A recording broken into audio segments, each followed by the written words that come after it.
3 ways wealth can corrupt the soul. What if the very thing you worked hardest for slowly begins to undo who you are? Can something as desirable as wealth quietly hollow out your soul without you even noticing? We chase riches for security, but what if the price is your identity, your relationships, your values? Welcome to Live Stoic, Live Strong Quan, where we trade illusions for truth, where emotions are felt but not obeyed, where clarity is power and discipline is freedom. Whether is a mindset. It's a mindset. Whether it's a journey of conscious living. Let's begin. The story of Hattie, when gold lost its shine. Hattie was the kind of woman you didn't easily forget. Her presence didn't need to be loud. It lingered, steady and strong. In her younger years, she grew up knowing what it meant to lack. Not just money, but affection, safety, recognition. She once whispered to herself on a cold night, "One day, I'll never feel small again." And she meant it. Years rolled on, and Hattie built an empire from the ground up. Real estate, stocks, startups. Every move was calculated, every deal ruthless. She became a name in elite circles, respected, feared, adored from a distance. People admired her lifestyle, envied her discipline, and spoke her name with a kind of awe. But power comes with a price, and slowly something inside Hattie began to dim. She stopped calling back old friends. They wouldn't get it now, she told herself. She let loyal employees go without hesitation. Business is business. She skipped her sister's hospital visits. Too many deadlines, too little time. She had status. She had luxury. But in quiet moments, she had no one. One night, alone in her penthouse high above the city skyline, Hattie poured herself a glass of vintage wine. The silence was thick, almost heavy, and then a question cut through the stillness like a blade. If I lost it all tomorrow, who would still come looking for me? The answer landed hard. Erode.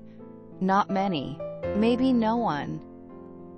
In her pursuit to never feel small again, she had built towers of success, but buried the softer, truer parts of herself beneath them. That night marked a turning point. From then on, Hattie began to show up, not for attention, but for connection. At her sister's side, at local shelters, at doorsteps she once forgot. No cameras, no posts. Just presence. She no longer needed praise. She needed peace. She needed to feel human again. Wealth gave her power, but humility gave her soul back its voice. From the bottom of my heart, I want to express my sincere gratitude to each and every one of you, no matter where you are in the world, for taking the time to watch this video. Your presence and support are the driving force that keeps me creating and sharing. No words can truly capture the depth of my appreciation. Thank you for being here. Thank you for believing. And thank you for walking this journey with me. While wealth may offer greater ease and opportunity, it also harbors quiet dangers, subtle forces that can distort your inner world. Behind the polished surface of success, money holds the power to reshape how we see ourselves, how we relate to others, and how we navigate right from wrong. Left unchecked, it doesn't just influence your life, it can undo the very foundation it's meant to support. 1. Losing oneself.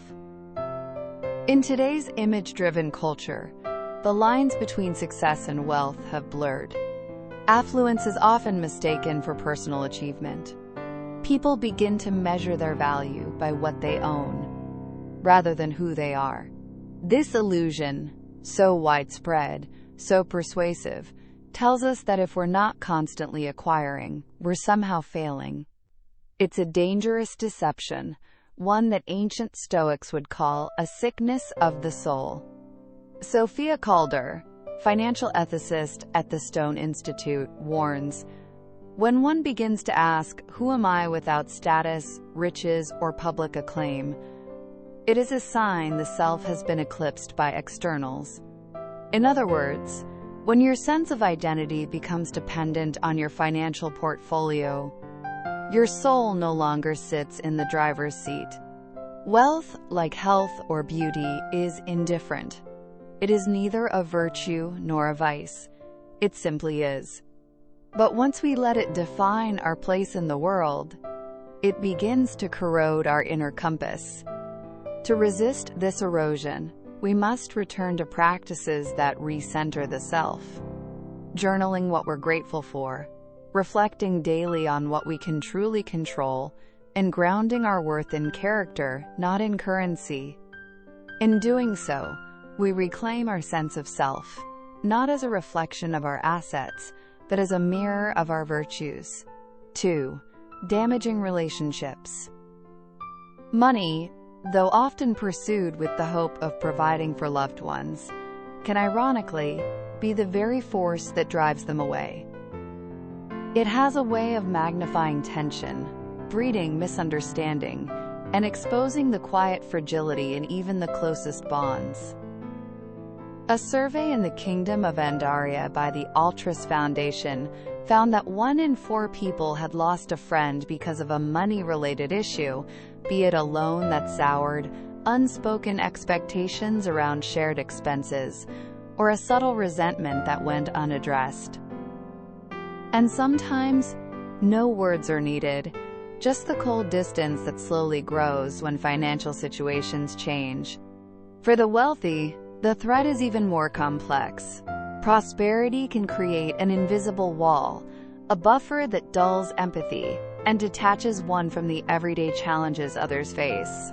The more wealth grows, the easier it becomes to live in a separate world.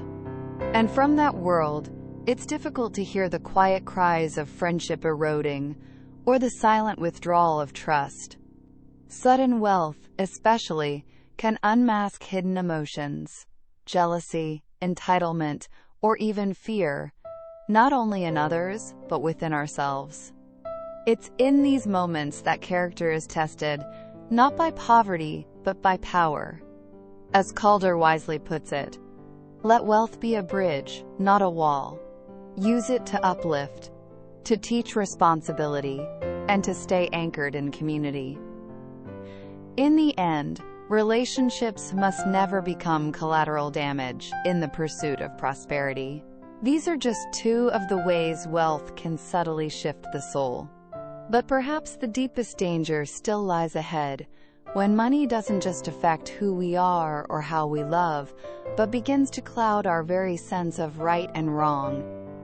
After exploring how wealth can dissolve identity and fracture relationships, we now arrive at perhaps the most dangerous consequence of all, when wealth begins to distort our very sense of right and wrong.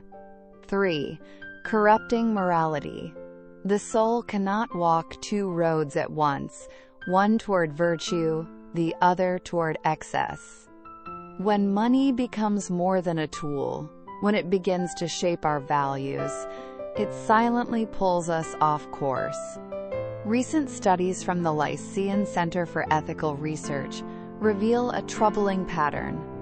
The more material wealth people acquire, the less empathy they often express. They begin to treat others with reduced dignity and heightened detachment, often viewing themselves as more deserving, regardless of merit or truth. It's not a matter of villainy, but of subtle shifts. A harder heart, a slower pause before helping, a quieter sense of entitlement whispering, "I've earned this." They haven't.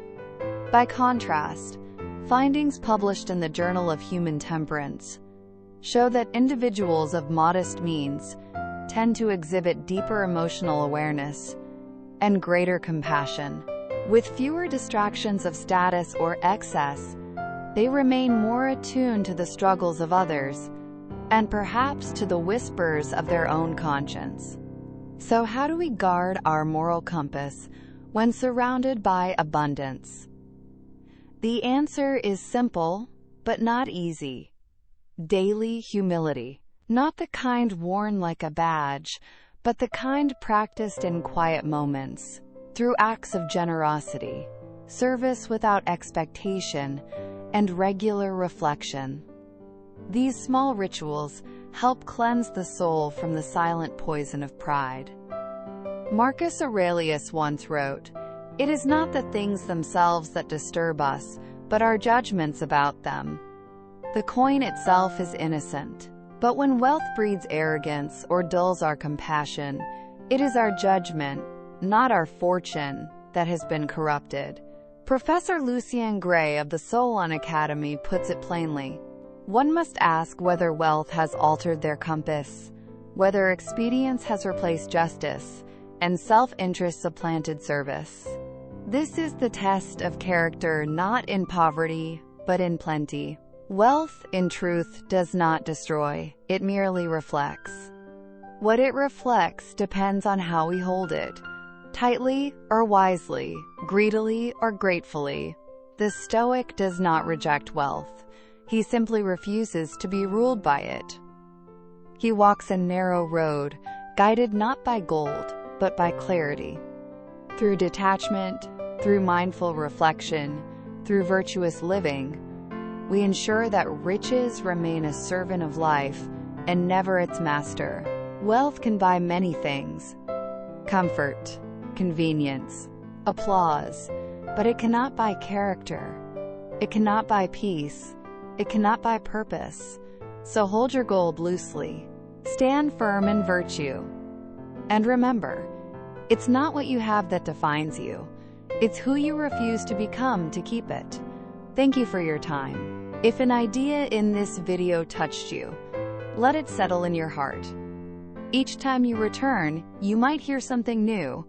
Perhaps it will reach even deeper. Feel free to share your thoughts in the comments. I'd love to hear your story. See you in the next video, where we'll take another step together on this journey of inner discovery.